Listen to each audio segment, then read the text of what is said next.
माँ अस्पताल में एक बेड पर पड़ी थी। अस्पताल के बरामदे में उसके दो बेटे और एक बेटी चिंता में टहल रहे थे। भाई बहन को अपनी माँ के लिए सेहत की चिंता तो थी, लेकिन उससे भी ज़्यादा चिंता इस बात की थी कि अब माँ को अपने साथ कौन रखेगा। जब तक माँ स्वस्थ थी वह इन तीनों से अलग अपने पुराने घर में रहती थी, लेकिन अब ऐसा करना खतरे से खाली नहीं होता, और ऐसा करने से समाज में तीनों बेटे बेटियों का नाम भी खराब होता।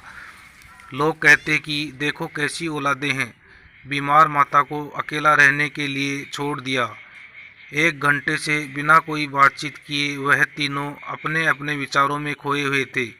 फिर बहन ने चुप्पी तोड़ते हुए अपने बड़े भाई की तरफ देखते हुए कहा, भैया आप बड़े हैं, इसलिए आपका कर्तव्य है कि माँ को ज़रूरत के समय आप रखें और उनकी देखभाल करें। छोटी बहन की बात सुनकर बड़े भाई ने पहले अपनी पत्नी की ओर देखा और बोला, मैं इस बात से बिल्कुल इनकार नहीं करता कि बड़े होने के नाते मेरा माँ की देखभाल करने का कर्तव्य है, लेकिन तुम तो जानती ही हो कि मैं और तुम्हारी भाभी दोनों ही जॉब करते हैं। ऐसी हालत में माँ के साथ किसी न किसी को हर वक्त उनकी देखभाल करने के लिए उनके साथ रहना पड़ेगा, जो हमारे लिए बहुत मुश्किल हो जाएगा।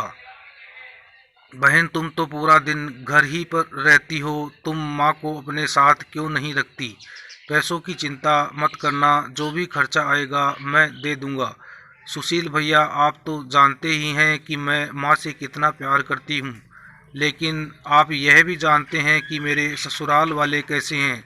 मैं यह बिल्कुल बर्दाश्त नहीं कर पाऊँगी कि कोई मेरी माँ को और मेरे भाइयों को भला बुरा कहे।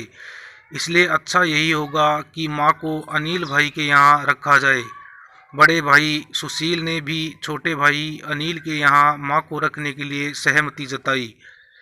आप यह कैसी बातें कर रहे हो? क्या आपने नहीं देखा है कि माँ कभी भी मेरे घर 2 दिन से ज़्यादा रही ही नहीं है। उसका यहाँ मेरे यहाँ मन लगता ही नहीं है, फिर कैसे वह इतने दिन मेरे घर रह पाएगी? छोटे भाई ने अपनी असहमति जताते हुए कहा।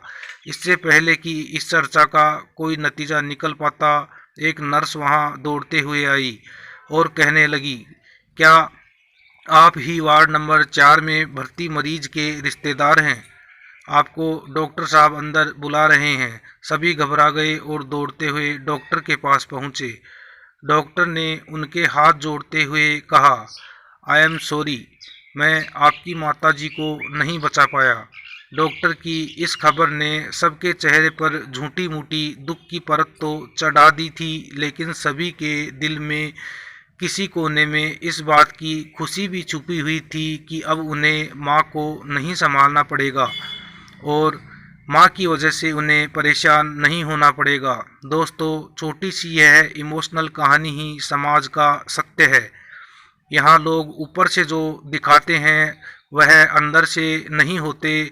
जो माँ बाप अपने चार चार बच्चों को बिना किसी शिकायत के बड़ी आसानी से संभाल पाते हैं, आगे चलकर ज़रूरत पड़ने पर यही चार बच्चे मिलकर भी उन्हें नहीं संभाल पाते या नहीं संभालना चाहते। बच्चों को यह बात नहीं भूलनी चाहिए, जैसा वह बोएंगे वैसा ही तो काटेंगे। अगर आज वह अपने माँ बाप के साथ बुरा बर्ताव करते हैं तो उन्हें यह याद रखना चाहिए कि उनके बच्चे भी बड़े होंगे और वह भी बूढ़े होंगे। जो उन्होंने अपने माँ बाप के साथ किया है उनके बच्चे भी उनके साथ वही करेंगे। आशा करता हूँ छोटी सी कहानी आपको पसंद आई होगी। इस कहानी पर आपकी क्या राय है हमें कमेंट करके ज़रूर बताएं। कहानी पसंद आई हो तो लाइक और शेयर करना बिल्कुल भी न भूलिए। चैनल पर नए हो तो चैनल को सब्सक्राइब ज़रूर कीजिए और घंटी के निशान को ऑल पर सेलेक्ट करें, जिससे कि आने वाले सभी वीडियो के नोटिफिकेशन सबसे पहले आपको मिल सके। कहानी सुनने के लिए आपका बहुत बहुत धन्यवाद।